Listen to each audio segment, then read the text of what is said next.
Duel tank sudah menjadi hal yang sangat langka dalam peperangan modern. Namun, kapal tanker Ukraina yang berpengalaman memaksa tank T-90 Rusia mundur di medan pertempuran. Rekaman pertempuran sengit kedua kubu ini ramai menjadi sorotan warganet sejak diunggah akun X @defense_you pada Jumat 20 Desember 2024. Brigade Tank ke-1 Ukraina secara brutal bergerak maju dan menembaki tank yang dioperasikan pasukan Moskow. Peluru mematikan diluncurkan berkali-kali.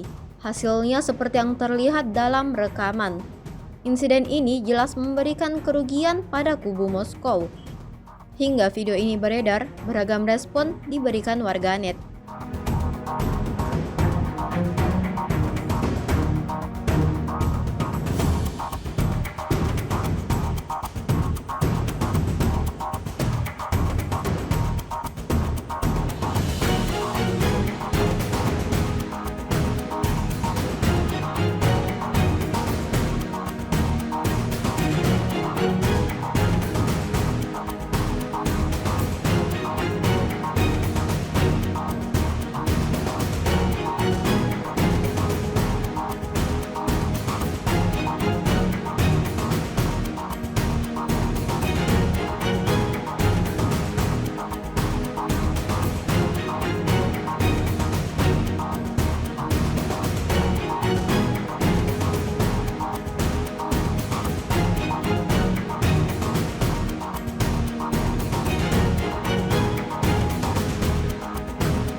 Download Tribun X sekarang, menghadirkan lokal menjadi Indonesia.